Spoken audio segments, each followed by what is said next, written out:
Welcome, friends, to this Take 5 installment, and I thought what I'd like to do today is share with you something that we're looking to start as an experiment for our worship life together. And that is, what we're looking to start is that once a month at the early service, and one Sunday a month, we're going to ask that people wear a mask for the entire service or face shield, and also we're not going to have congregational singing. And then on the other Sundays of the month, what we're going to be doing is simulcasting or live streaming that service into our fellowship hall. And in the fellowship hall, same kind of standard there. We're going to ask that folks wear a mask for the entire time, and there's not going to be congregational singing. Now, there will be a live host there to fill in other elements of worship, particularly the times that in the sanctuary they'll be singing. And we know that this is not, ideal, and that folks miss being in this building, in this room, and miss, what happens in the sanctuary here. But we hope that just the opportunity to be together in fellowship in a worship setting is something that you find helpful and encouraging. Now, I must say, though, that right now, this is I'm not giving you specific dates, even though we originally had some, because in the last couple days, we've been disturbed to learn that there have been a spike in cases of COVID in the Grove City area, and even among some families in our church. In fact, one reason why I'm speaking to you from here, about 50 feet away from where Corey is recording this, is because I may well have been exposed in the last few days. I'll know for sure soon. And if that's the case, even on weekends for the next one or two, you'll hear me speaking more this way. And so again, this is all going to be in flux for now, and please kind of check our website especially for updates on this. But let me review how we've come to this place of offering or intending to offer this kind of a service as well. This spring, after 11 consecutive weeks of only doing things online, we sort of cautiously came back to adding in-person worship as well. And by cautiously, what I mean is that as I'm looking in the sanctuary here, we organize the sanctuary so that people are more spread out. We took away the hymnals and the Bibles. We don't have bulletins or offering plates or communion elements to pass, things that people are handling. We also sanitize down the pews before and after. We keep windows open for ventilation. And we also have been asking that people, when they come into the sanctuary, when they leave, that they do so wearing a mask, and also whenever they have not established 6 feet of social distance. And I realize for some of you, these measures seem to be a little bit overboard.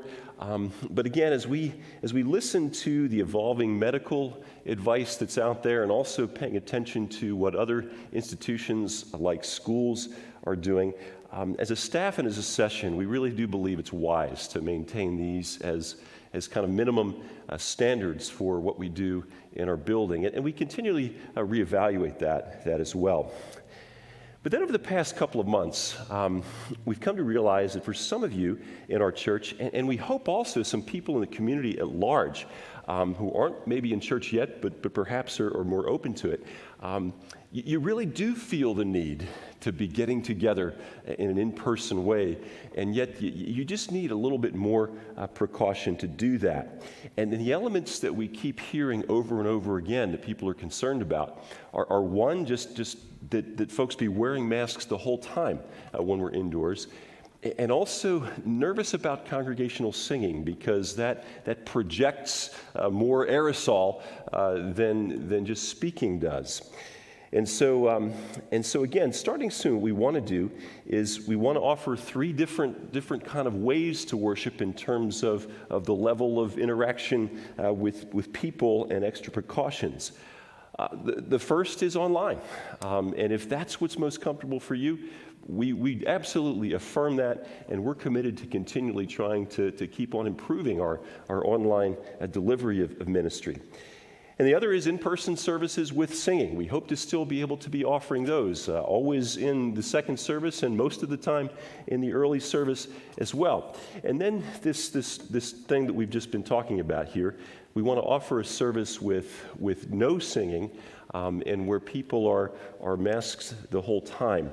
Though if you need to take a break from wearing a face covering, or if there's some reason why you really can't do that, nobody's going to call you out on that. We're not the police here. I would ask you to consider, though, that especially at that service that we're talking about launching here, that a big reason why many of the people are in that service is because they're most comfortable with everyone having the extra face shield there. Now, in doing this, what we're trying to do is hold together several different, biblical principles and admonitions. The most basic one simply being to love your neighbor. And part of what loving neighbors involve or doing we can do to ensure our neighbor's health and safety. And if the predominant wisdom, for now at least, for this includes wearing a mask, not giving handshakes and hugs and that sort of thing, well, out of love for neighbor, that's what we do.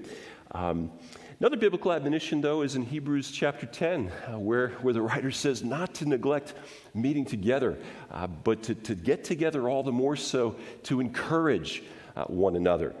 And so we do want to try to find ways to be meeting together safely. Not just because Scripture says so, but it's really good for our mental health and for our souls as well, which is probably a big reason why Scripture says so. But finally, there's something it's in 1 Corinthians 8, where Paul is directly addressing the issue of should Christians eat meat that's offered to idols, which, of course, for us in 2020 in the United States seems like a really, really weird thing. But the principle there that Paul's expounding with this first century example is that as Christians, our personal freedom really is not as important and takes a back seat to other people's needs and well-being. And so as followers of Jesus, sometimes we voluntarily give up our freedom for the sake of somebody else. So for example, if you really prefer to go to the late service, but you're kind of nervous about singing, or you just plain don't like the style of music there, then what we'd ask you to do is either to decide you're going to worship online or go to a different service, or go ahead and come to that service and don't complain about it, but just that we're not doing things your way. And on the other end of things, if maybe you really resent having to wear these mask things, you got to do it in Walmart, you got to do it at school, now I got to do it at church, and it's not that you have a physical reason or an anxiety issue with that, you just kind of resent that.